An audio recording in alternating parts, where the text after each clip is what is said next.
Baton Rouge game. This is a two-player game, also perfectly solo-friendly, published by the Circle Game Company. It is based on the same game system of a game that I reviewed recently, which was the Battle of Yorktown, and I like that. These days, I like to have a game system that I like, because I like this one, I can rely on, and then I can play a word game by just reading a couple of extra rules that apply to the specific situation. Again, it reminds me of the golden age of the folio games. One rule set and a couple of extra rules equal a lot of different battles that you could play. So we are at Baton Rouge, a large force of Spanish forces with some American allies, some native allies are gonna enter the board from here. They all enter during gameplay, and they're going to try to take control of this hex here. This hex here specifically, that will give them instant victory. Also, they failing to do so, another way for them to win is to take control of these supply lines here, these supply hexes here, and also to eliminate a fairly large number of British units, which means to me almost like if you've inflicted enough damage to fulfill this victory condition, you're probably going to be able to push into that. The game again is very similar. It's based on the same main rules as the Battle of Yorktown. So if you have seen that video from me, if you know the game system, you can probably just skip to the conclusions of this video. What is different is, again, some of the main rules, the general situation here, but other than that, the general flow, and even I would say the general challenges that you have are there, because like in that game, you're going to have one side which will take advantage of very good defensive values plus of very good defensive systems, which basically means that the attacker trying to attack a unit which is in a well-fortified position will need, in most cases, to roll a 6 on a 6-sided die, and you need to work hard for that. You need to exploit game effects and position and combine attacks to get to a place where you have a chance in 6 of inflicted damage, so you're gonna maneuver a lot, roll dice a lot, and occasionally force the opponent to retreat, and in some even rarer cases to be destroyed right away. In other cases, the best way of destroying an enemy unit is to force them to retreat into a friendly to you zone of control. The game is card driven in the sense that you will draw cards that will tell you how many units can move for each side, how many units can attack, and what the special rules for that side are. But there are no hands of cards. The Spanish player goes, they draw that card, they execute those things. Then the British player goes, they execute those things, and then you go to the next game turn. So there's no secret information provided by those decks of cards, which again is one reason why, although this game includes cards, it is perfectly friendly to the solitaire player who can play the game two-handed. That is the way I played it. Actually, these cards made the game even more solitaire friendly because I do not know from one turn to the other how many units I can move exactly, how many units I'll be able to attack with, and so on and so forth. The script is that the active player draws their card that tells them how many units can move, and then their units, well, guess what? That number of units can move. Units are represented by these tokens printed on a wooden surface. Very nice. And what you have here is the range up to which they can fire, the attack value, defensive value. These are really good defensive values that some Spanish units have, and then movement value. On the other side, you only have the defensive value. You flip a unit to the other side when the unit is disrupted by game effects, and that is also a reminder that you cannot attack, you cannot move, you can only use that value to defend. So our Spanish units, there is a large number, but you need to bring a lot of them to put pressure on these well-defended units. So you will move your units up to the full movement allowance as modified by terrain values. And also you have to stop when you enter a hex adjacent to an enemy unit, because all combat units project a zone of control in the 6 hexes surrounding them. Also, you cannot move from a zone of control to another zone of control directly. You have to get out and then back in if you so desire. The map is nice. It's printed on cloth. This, I think, is supposed to represent water, but it's very green, and I guess sometimes water is green, but I don't think that was the point being made here. But that's secondary right now. So move, and that's it. And suppose after a while, that's kind of like the situation, what the situation looks like. These light blue lines represent fortifications that become active when the Spanish player places units next to them. So they represent fortifications that were built during the game. And as you can see from what I'm doing there, most likely the Spanish player will want to place some artillery units there to try to soften up the defenders before attacking with infantry in earnest. So first, the active side will move. Then the non-active side gets to perform defensive fire with up to 3 units. Those units cannot move, but that's pretty neat because I move close to them. I set up a nice attack, but will I actually be there by the time that it's time for me to attack? So defensive fire. And again, if they're in a defensive position and they're there in the in the open area, defensive fire can be pretty damaging. After that, then the active player finally gets to perform attacks. Again, the number of units that may attack changes from turn to turn, may not necessarily correspond to the units, to the number of units that move. Matter of fact, you can move with some and attack with others. That gives you great flexibility. Again, with a very simple game system behind. Attacking is the same principle whether during defensive fire or during the main attack phase, which is why I didn't explain the other one before, because I can explain them in one swift move. You simply take the combat value, the attack value of the attacker. If you have combined attack, so this unit is supporting that one, then you add a +1, meaning you will actually read the attack value only of the main attacker. A supporting unit will not add their attack value, they only add a +1. So you roll a die, add the attack value of the attacker, possibly a modifier from a supporting unit, possibly modifiers from card effects, and you will have a total.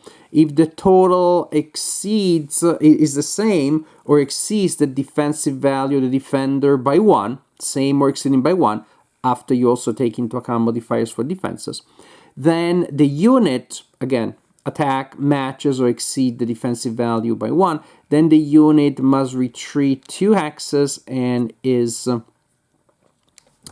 disorganized, flipped to its disorganized, disrupted side. If the total attack value exceeds the modified defense by 2 or more, then the unit is eliminated right away. If the total attack value is lower than the modified defense value, then too bad. The attack didn't have any effect. At the end of the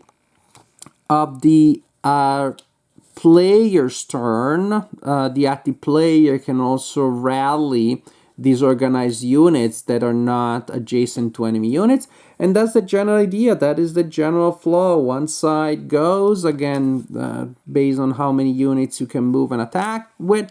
First you move, the defender performs defensive fire, then you attack, then you rally your units, then the game goes to the other side, and you continue like this until one or two players has met the victory conditions of the scenario, of the game, I should say.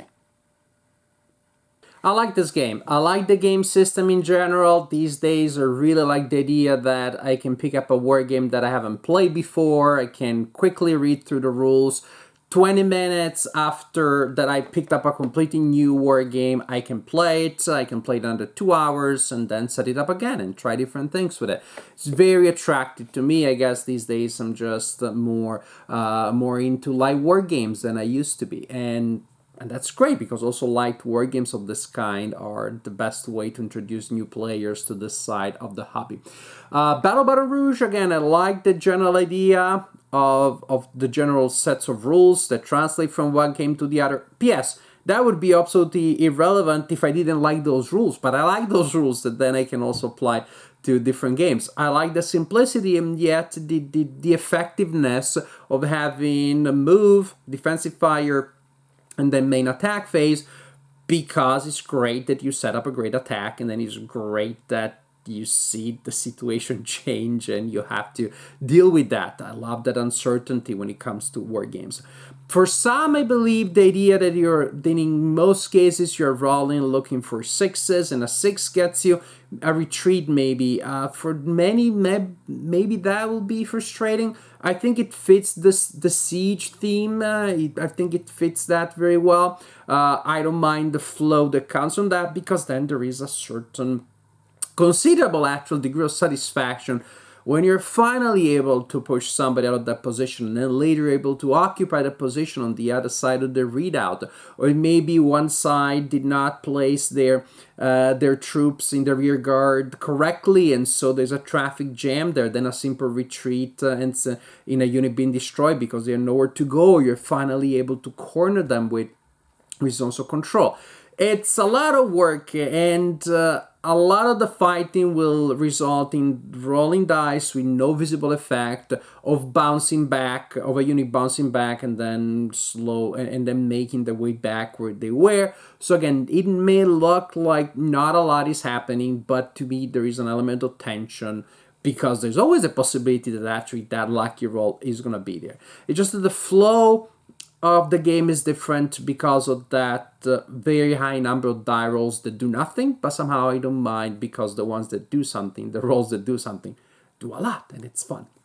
Now, the two sides do not seem to me equally fun to play, which I did not realize at the beginning. I feel that both the British and the Spanish were equivalent in terms of things that you wanted to do, because I was playing controlling both sides, and as the British I was both worried about surviving with units and protecting those supply lines, and so I was trying to find a balance between units in the fortified area and units that were spreading out, maybe try to hide in those woods. There are some of those on the northern side of the map, so trying to keep that balance between different areas inside the fortification and outside.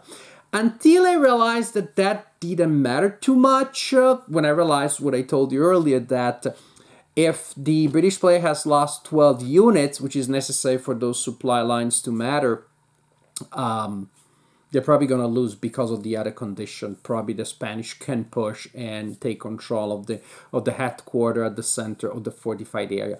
And so, well, I enjoy playing the game that way. I actually enjoyed it very much, but then I thought, but doesn't make any sense if I'm playing both sides at the best of my possibilities. And so the second game that I tried, the British didn't move barely at all. They were just being forced to bounce back, and then they would make their way back. I completely ignored the supply lines, and the game turned out a lot less interesting from the British side. It was still fun and interesting from the Spanish side, although a little bit less, because again, the Spanish side also, in the previous British strategy, failing strategy, but more fun, was also trying to figure out how to organize forces, as opposed to if the British are not moving, then you really want to have your artilleries in the fortification, pummel them from there or weaken them from there, and then you send in your forces to attack. So maybe the victory conditions can be tweaked so that fewer British losses will make the condition based on supply lines a little more appetizing, forcing both players to spread out and creating more variety in gameplay. But again, if the research behind the design is like that was not the case, the game becomes too anti-historical, then it's fine this way.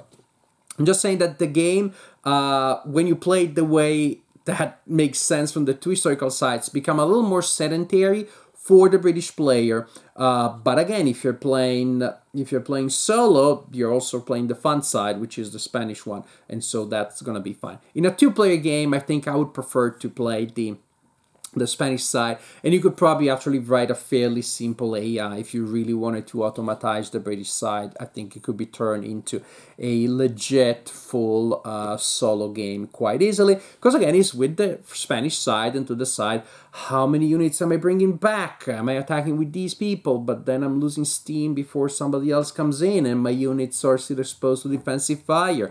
Should I mass a ginormous army just outside of enemy range and then push with everybody? But it's not going to be exactly everybody, because the cards will allow me to move only some units, and there's a time limit. I can't just wait for, oh, I know that card will allow me to activate a ton of units. I'll wait for it, because it may be a long time and then it may be too late. One thing about the victory conditions also I didn't like quite as much in this game as in the Battle of Yorktown is that there's no instant victory for the British player. So the British player just has to wait until the end of the game for 24 turns. And if the game does last 24 turns, it feels a little long that way.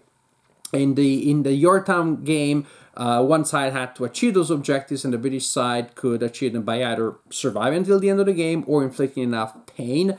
And so it could get really tense, because both sides were almost gonna win if one side was gonna take the town, but the other side was gonna take too many losses. This never happens. The Spanish player may be almost winning, but the British side is not, because there's still 10 turns that they need to survive. So it's a different flow there that I think made the game a little less tense in that way.